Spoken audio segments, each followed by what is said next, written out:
I'm on vacation with my family. I don't know her. Her friend is Jacqueline Lemon. Who's that? She's an actress. She's famous. Should I be impressed?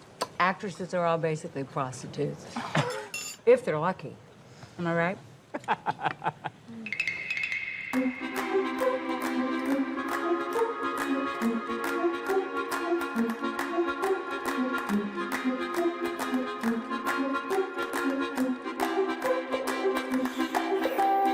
Hello, and welcome to the White Lotus official podcast companion to Season 3. I'm Gia Tolentino. And I'm Josh Bearman.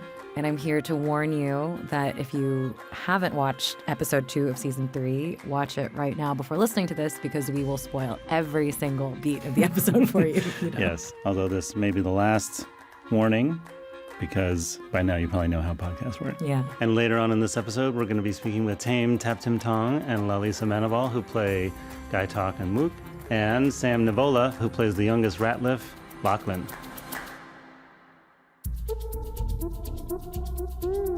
Josh, I have a question for you before we get into all of this. This is my toxic Sex in the City assortative behavior question. After following these characters for 2 episodes, who are you? Are you still Goggins? Yeah. I'm now stronger in the Goggins direction. Yeah. When he gets into the treatment center and is there in this kind of spiritual repartee with the guru there. I don't need to detach. I'm already nothing. Even nothing can be an illusion you tell yourself. That's when I was like, oh yeah, now I get it. That's where I fit in. Who are you identifying with? I'm lessening on my Chelsea identification. It's really the party girl aspect of her that I connect with, but she's a little bit more naive and sweet in this episode than I am necessarily. I, unfortunately, am beginning to identify more with the 3 women who are constantly talking shit about each other. And where do you land in that trio? Oh, God. Well, unfortunately, I'm not a Lori. Never been a Lori. Just kidding. I probably have been a Lori at times in my past. It is one of the women that are eager to be the alpha. This episode is called Special Treatments, and it's once again written and directed by Mike White. The episode starts where the last episode ends, which is like after Carrie Coon has gone to bed. And Kate and Jacqueline, Leslie Bibb and Michelle Monaghan can really get into the gossip. And the dynamic on display between these 3 women is that everything that they are doing when it's the 3 of them together is completely fake.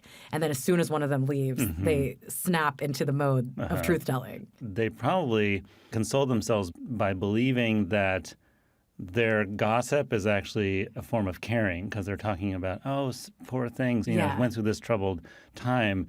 But it's not really constructive, compassionate. It's because they don't do anything. There's no action taken. And then later, the other leg of the stool is present when it's Lori and Kate talking about Michelle Monaghan. Yeah, exactly. And then it seemed like she picks up that they're talking about her explicitly, right? They're trying to basically undo that facade brick by brick in the conversation they were having just before.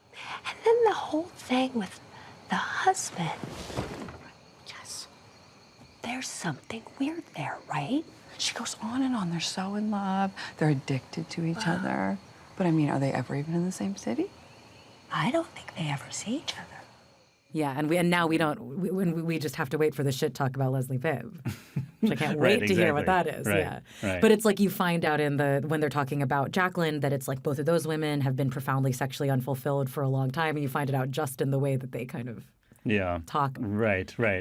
Also, I mean, I feel like it's difficult to watch, but it's also, I think, the writing is sympathetic to the characters. Like, they're not malevolent. They're all it's all kind of self-preservation, right? Because you're feeling these instincts of comparison and your emotional hackles are up, but based on your friend's success or not. And so there's this compulsion, basically, to try to then measure yourself and, rebalance it by having your side gossip or introducing a negative thought about the other friend to the third one, right? Right. Like, it's like this natural, sort of self-preservation.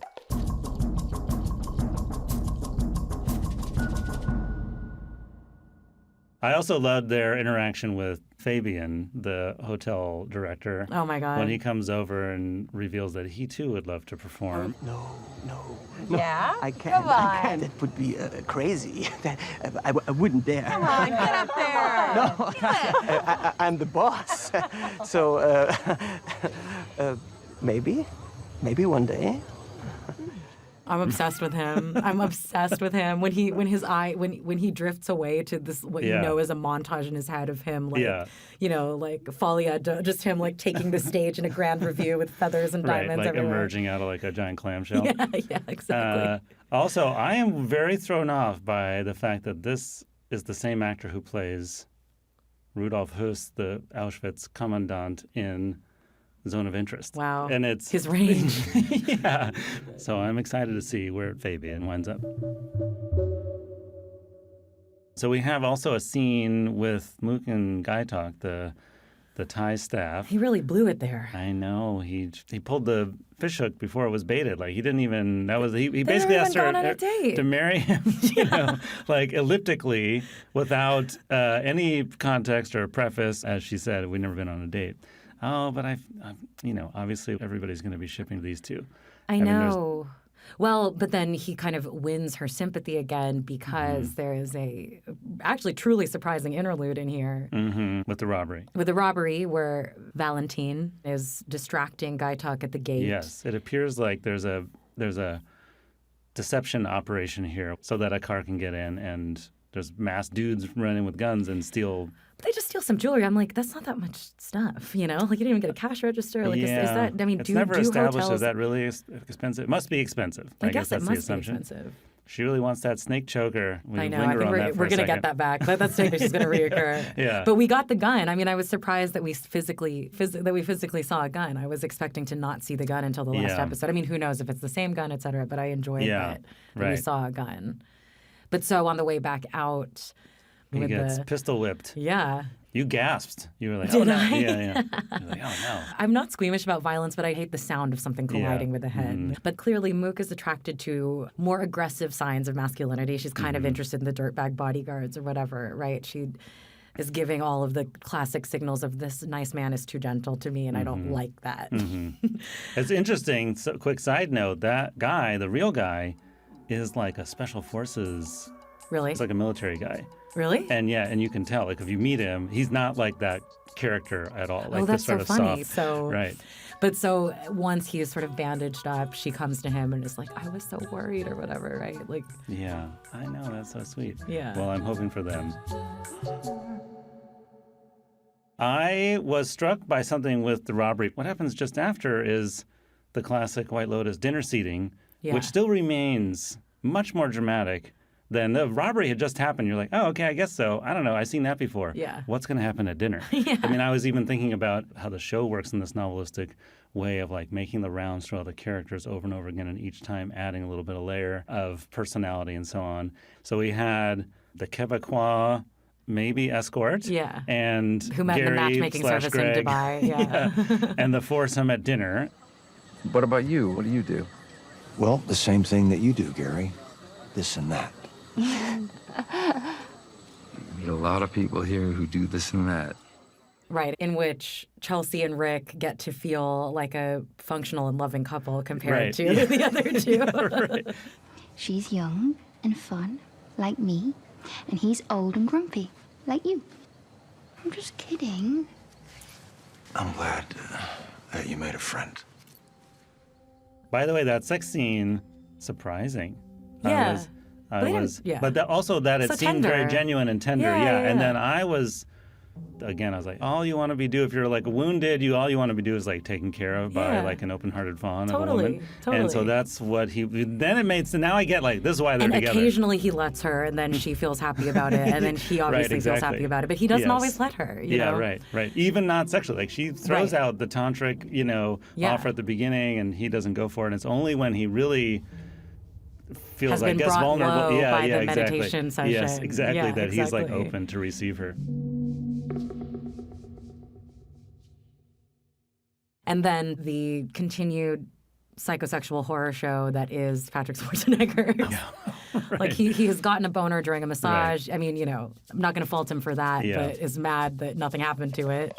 Gross. What? Aren't they all supposed to be a little special? Saxon, stop it. It's interesting. I mean, Saxon is this very timely rearticulation of just like pure American male id. Yeah. He's like Gordon Gekko. Yeah, He's yeah, like yeah. to this, But from Wall fresh Street. out of, Delta whatever at Duke, right? Right, exactly, right. Yeah. But what do I want, I guess? Pussy, money, freedom, respect. Get laid, get everything.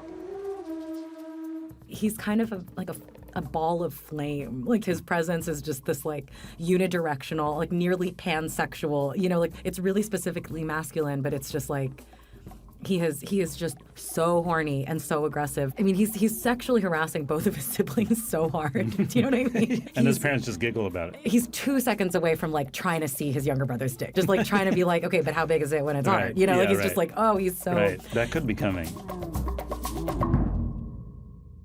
And then his sister has found out when she is on this sort of hammock situation in the water that I've never personally experienced, and I'd really like to I was now. like, how do I have that in my house? Yeah, like how do I? And it seems actually like we can't. Like I had that thought, and I was like, actually, I can't replicate this. Like, cannot be done. I need open ocean. But she finds out then from Lochlan, the younger brother, who's just been in a sensory deprivation tank, basically is asking, like, are you a virgin? We've been talking about how you're hot, but you're not having sex. And understandably and rightfully so, the sister's like, what are you talking about? Why are you two Why are you talking this? about this? Yeah. Well, and we learn from Piper that she believes in God. Don't you feel like that could just be like wishful thinking? Like you want to feel something, so you... It's real.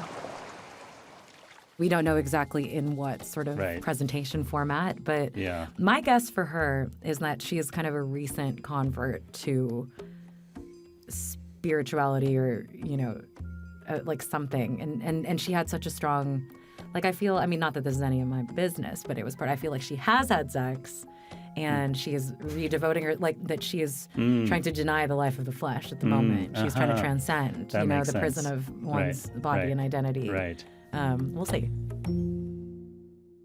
Some of the characters now, we're seeing some leads as to what might happen, right? So Belinda.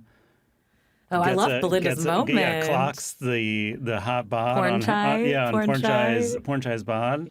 So, how would you like me? On my back or on my stomach? And she's like, on my stomach. Yeah. And he's like, I meant me. Yeah. And so, and then she also clocks Gary/Greg at the dinner, right? I know, and it's such a good, I hadn't thought about her feelings that she would have. I mean, because at what point does she already know that Tanya is dead? Right. Does she know? Like, yeah, will right. she? Or is she going to suddenly start sleuthing? Right, because I feel that she will feel an implicit alliance with Tanya despite Tanya having configured herself as her enemy. Like, it should kind of be like the enemy of my enemy is my friend, but they're not going to form an alliance. Right. Belinda is, right? Like, right. You just kind of feel that. Right. Now I'm like, you know what, Greg, Gary, would you come back to a third White Lotus property? Would you associate yourself? Wouldn't you want to go down the other side of the hill to the different resort? Greg is courting danger, like. It's true. I mean, how is he to know that Belinda's going to show up on her training mission? And there's no way he remembers her at all, right? No. There's no chance he remembers her, which I hope she uses to her advantage. One thing I was struck by watching is that a lot of this episode is about performance. You have the vocal performance at the dinner from the matron of the hotel. ทุกอย่างเป็นของดีของมีราคา And then, of course, you have the three friends who are on their girls' trip who are engaging in this ongoing self-performance for each other, which then drops when one of them is away. Those three actors, when they are having fun, but primarily like in a way that's like I'm performing woman on vacation having fun. It was the best first day. She was amazing, Love though. you. Totally amazing. You're amazing. Oh my God. they're so profoundly self-conscious when they're around each other, and then the way it totally collapses and changes as soon as one of them leaves the room, it's amazing. It's amazing stuff. Well, I mean, it must be exhausting to put that on. Can you Yeah. to be performing all the time? But also that family, the Ratliff family, is a group performance of some kind, right? Piper's trying to opt out. Lochlan's unsure. Saxon's the biggest. He wants to be the new leading man. Right. And then the parents are kind of orchestrating the whole thing. And it's already, the edifice is already cracking, right? And we are able to see as viewers actually in the wings of that performance. Well, and they make it clear in almost everything the parents say that the primary sort of locus for them and like what is a good family is the sort of successful performance and edifice, right? You're all gorgeous and you come for money, so you have to be hyper vigilant, okay? It's like you have to not basically like you've got this beautiful facade, like don't let it slip. Leslie Bibb, she has that line where she's like, well, you know what they say, the bigger the front, the bigger the back, or whatever. Right. Yeah, right. You know, right. and it's like, and this is an operative line for everyone, but especially that family. It's like it is so core to their identity. You feel that these children have heard since they were like little kids in perfect Christmas outfits posing for their perfect Christmas picture in front of a giant, tree at a country club that like the virtue exists in the performance of that virtue. Like there is no sense of the internal unless it is what you're it's what you're projecting. Again, by the way, I was thinking about the prison of identity and that. But the therapist talks to Rick about. And the therapist says the same thing to Rick. Meditation can bring relief to psychic pain. Meditation helps you see that the identity you've created brings you suffering. It reminded me that at the very beginning of White Lotus season 1, when they're greeting the boat, Armand is there and they're all smiling and he's there with the woman who later just gives birth in the middle of the hotel. Mm-hmm. She's a trainee and he's saying, what you want to do is be nobody. You don't want to be too specific as a presence, as an identity. You want to be more generic. Generic. Yes.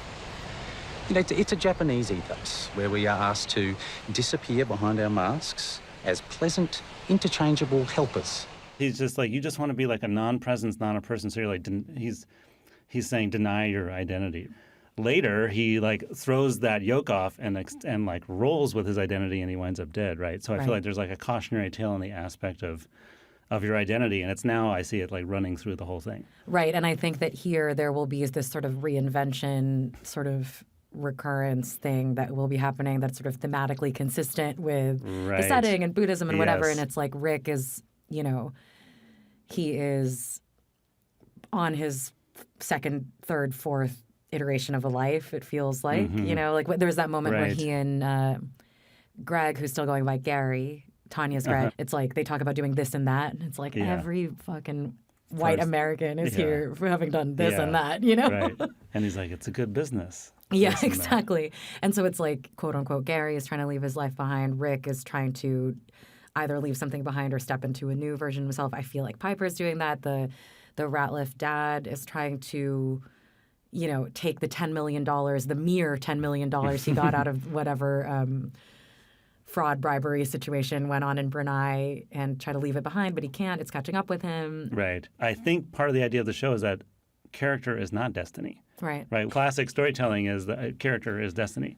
But I do think for most of the characters, like, I think there tend to only, I think that there are like a couple of journeys per season that really cut at a strange angle against characters' destiny. But mostly people kind of end up where, do you know what I mean? Right. Like it's like everyone, there's something surprising happens to everyone in the course of their week at the White Lotus. But, it's like, Jake Lacey's coming out of there, same guy, same wife. Right. You know what I mean? Like there's, but it is interesting to wonder like who it's going to be, who it's going to be that's going to get out of the ringer, kind of like who's.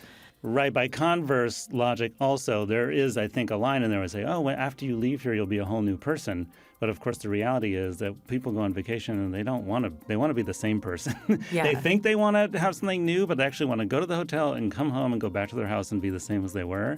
And that's the trap that most people would step into, I guess, if you were following the kind of like spiritual logic of the show, and then some people break out. I wonder who it's going to be.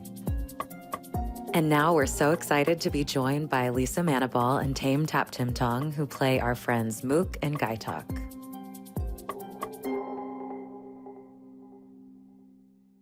Welcome to the White Lotus Season 3 podcast, the companion show to the series. It's nice to have you guys both. Thank you very much. Thank you for having us. Thank you. We've been loving watching the season. I wanted to ask you guys, Mike White always casts people from the country, the place where he's shooting. How did you guys feel in these roles as the primary Thai voices in the show? And what do you hope viewers sort of take away about Thailand? Well, I very, very grateful and very honored to get to represent Thailand as an actor in this beautiful role that Mike White has written for us.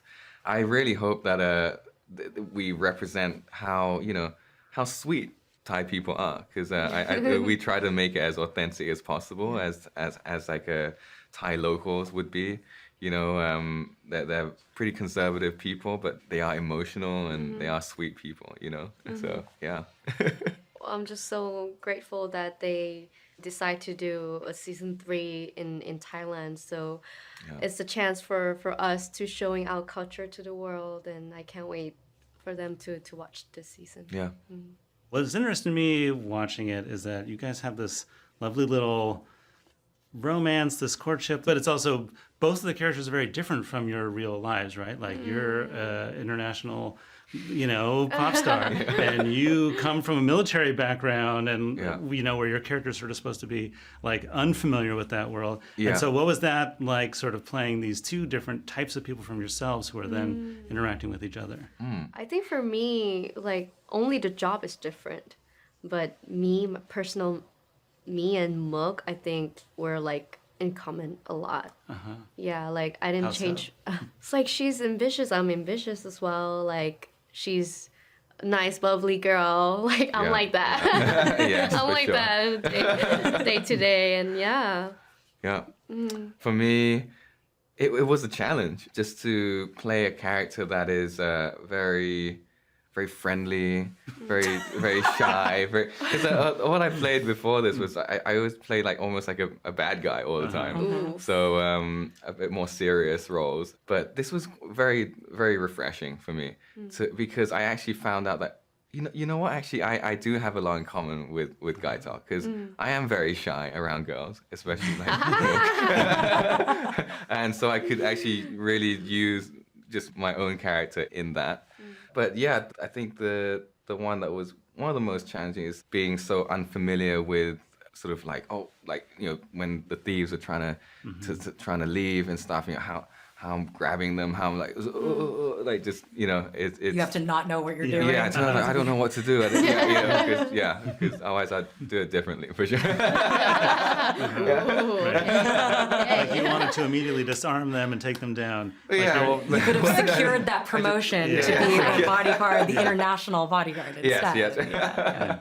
But it was fun. The challenge was it was great. Yeah, I had a lot of fun. Your sensitive side. I got to explore my sensitive side. I really enjoyed that. How did you guys, the romance from the very first scene when the motorbike breaks down and you're kind of making the joke like, give me 100 baht or whatever. Yeah. It's like, it is truly such a sweet and lovely and like totally, like I was immediately invested from that. And I wonder if you guys can talk about the relationship. Like we start the show and your characters have had a slow burning little flirtation for a bit now and are still moving very slow despite Gaitok's desire to make it move faster by saying your family already loves me, etc. But tell me about how you sort of together sort of conceived what this relationship and kind of slow burning romance would be. I think from Gaitok's point of view, he has been thinking about this for a while, like sort of almost planning out, like, how do I break this to her, and should I? Because that's what all the hesitation at that lunch table was all about. Because I just felt like if I confess this to her, will this kind of backfire on me, and sort of she might be like, whoa, like I did not think of you like that. You're like a brother to me or something, and just completely ruin the relationship. But yeah, so I think the way I thought in my head is that I've been staying up all night thinking about this. Should I ask her to lunch tomorrow? And then after I've asked her to lunch, probably sitting in my booth and like, okay, how do I convince her that this is a good idea? Okay, like our parents know each other. I'm He good friends. brought everything to Right.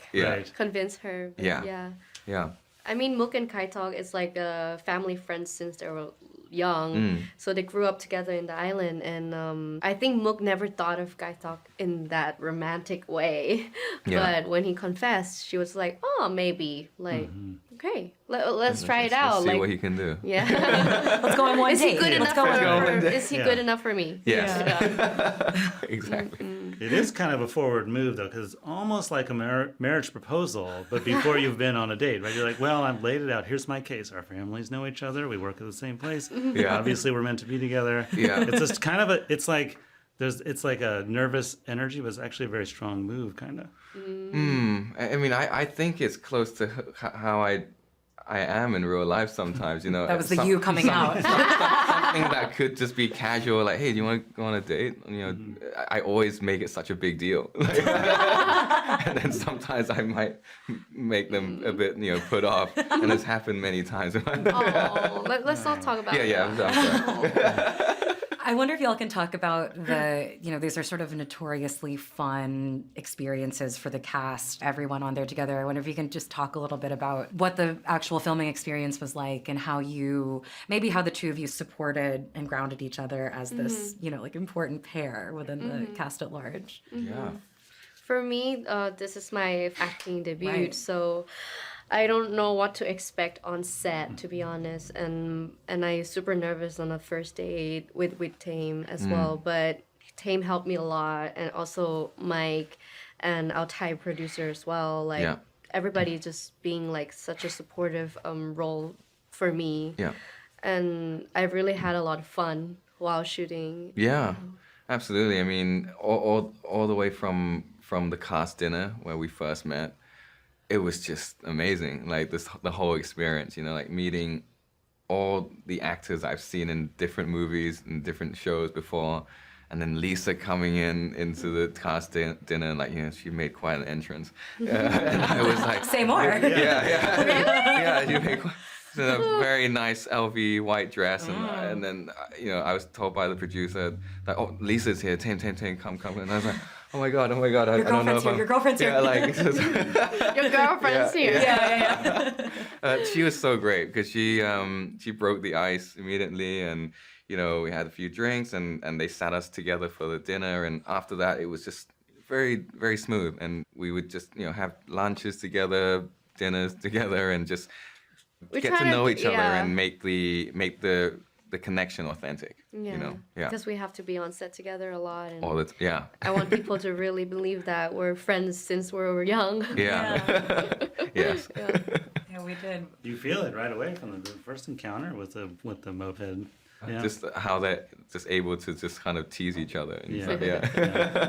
How did you guys think about what each of these characters individually wants their life to look like in 5 years, 10 years? Like, did you have a sense of that? Does Gaitok want to be the bodyguard traveling internationally? You were saying that Mook is ambitious, right? Like, where do they see themselves post White Lotus?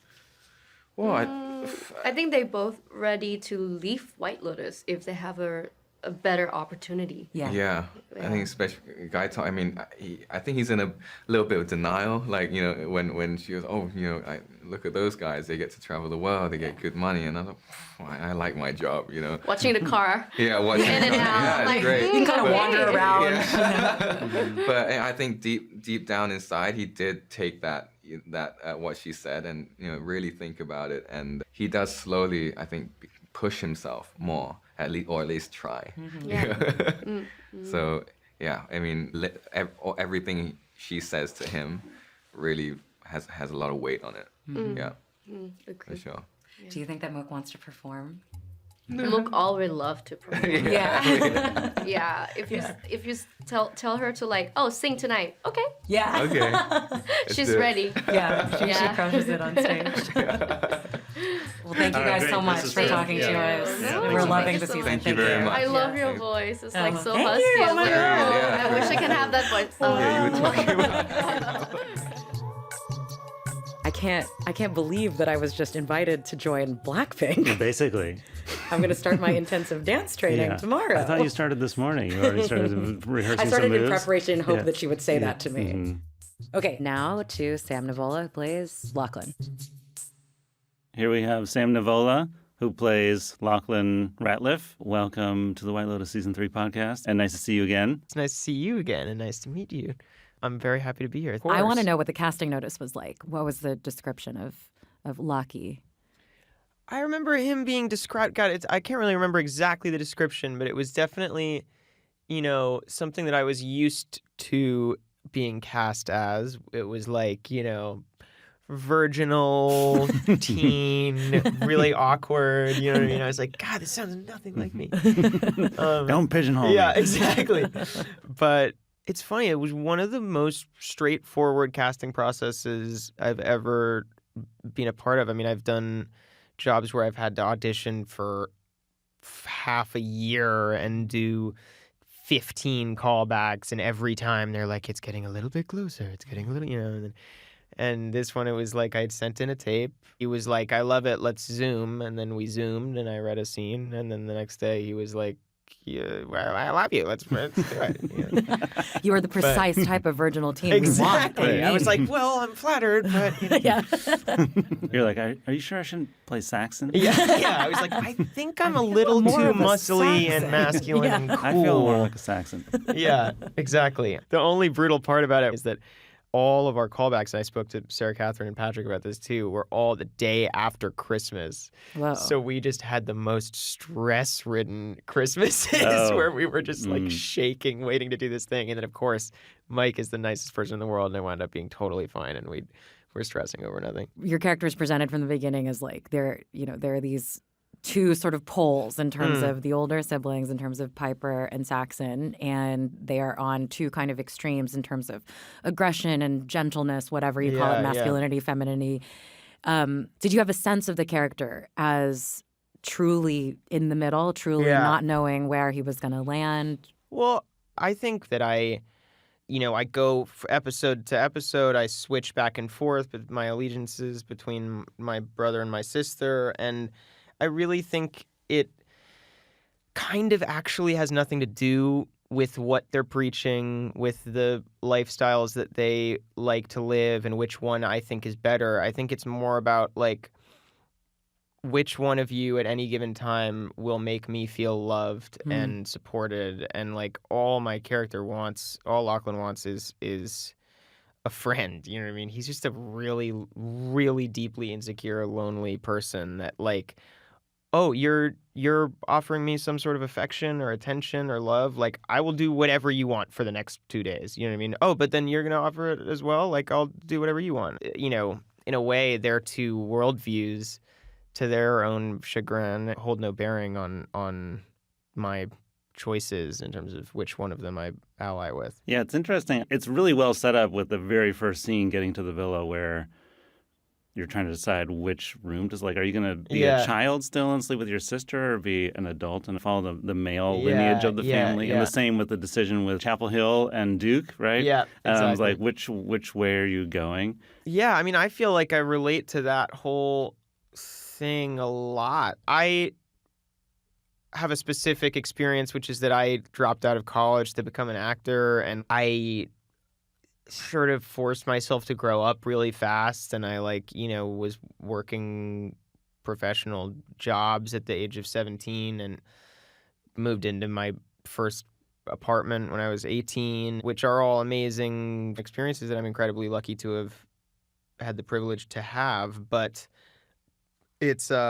it's like growing up a little too fast, and you chose adulthood over the extended adolescence of college. Exactly. And I think there's pros and cons to that. I mean, I think the moral of, like, my character's story is that either way, whatever you choose in life, whatever path you choose, you're going to be fucked in some ways, and you're also going to really enjoy it in some ways, and there's no right way. And that's kind of how I feel. I really enjoy the way my life is panning out right now, and I feel really lucky for it. But part of me is also like, man, I wish I had like tailgated at a college party. And yeah, I think everyone has a little bit of that push and pull. People want to grow up too fast, or they want to stay a kid for too long. And here in New York, you can just have both for about 3 decades before anyone tells you otherwise. You know. Yeah.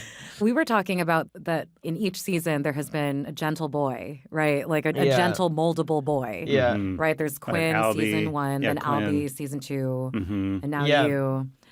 Yeah, I don't know. Did you Lochlan is such a classic youngest. Yeah, you know, was it totally? Was it fun to, I don't know, be the baby? It was the baby. Yeah, it was totally fun to be the baby. I mean, it's funny, you know, like having Parker was always really like babying me in the scenes in a really sweet way, and it's honestly like comforting to have some amazing actress playing your mother be really like loving and kind to you, especially when you're so far away from your real mother. Well, but there's like the one time that you really see Lochlan assert himself is when Victoria is rude to Leslie Bibb, when Parker Posey's rude to Leslie Bibb. And, and he's actually like, Mom, what were you doing? Yeah, like how do you understand their relationship, those two characters? Well, I think Victoria's just like incredibly threatened. She think her whole dynamic of our family is that she thinks everyone wants something from us. You know, we have money.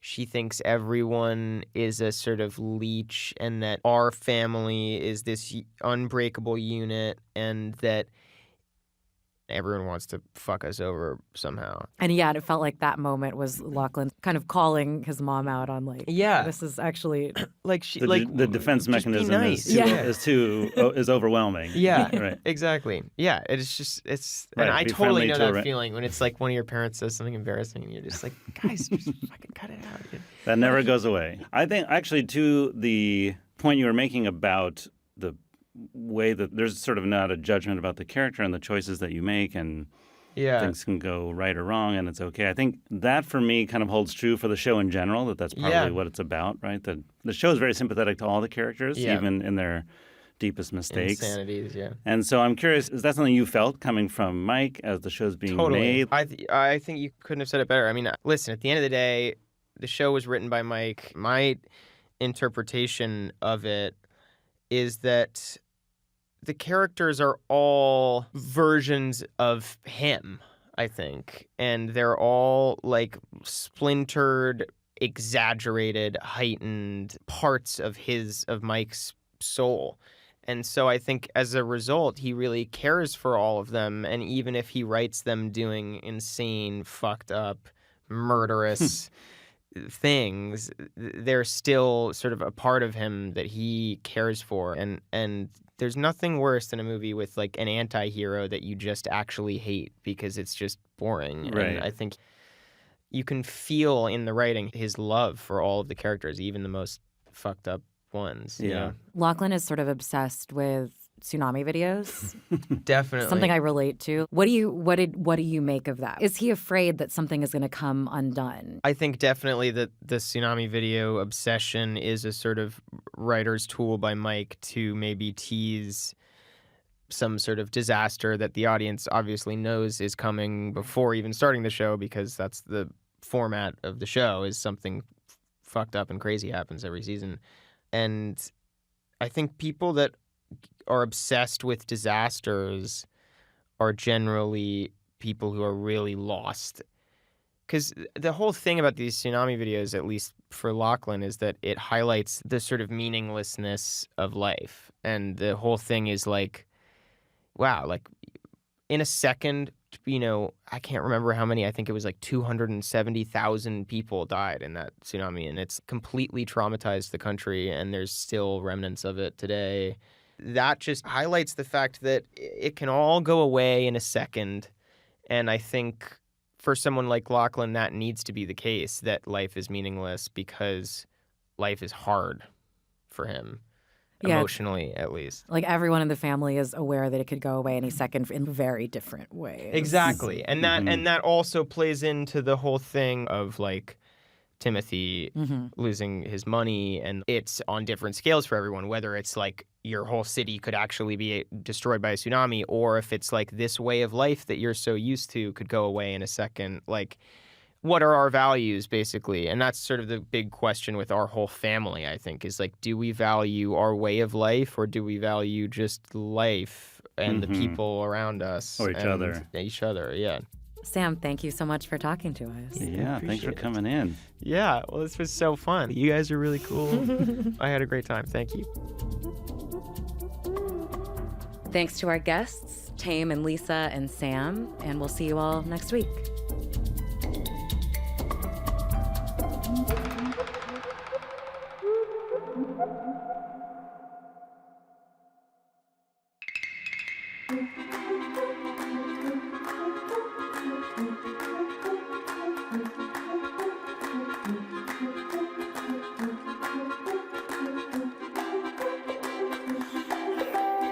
The White Lotus podcast is a production of HBO and Campside Media. This episode was hosted by Gia Tolentino and Josh Bearman. Natalia Winkleman is the managing producer. Our associate producers are Allison Haney, Anthony Puccillo, and Aaliyah Papes. Sound design and mix by Ewan Leidtrim-Ewan. At Campside Media, our executive producer is Josh Dean. For the HBO podcast team, our executive producer is Michael Gluckstadt, senior producer Allison Cohen-Zarokach, and producer Kenya Reyes. Thanks for listening, and we'll see you next time.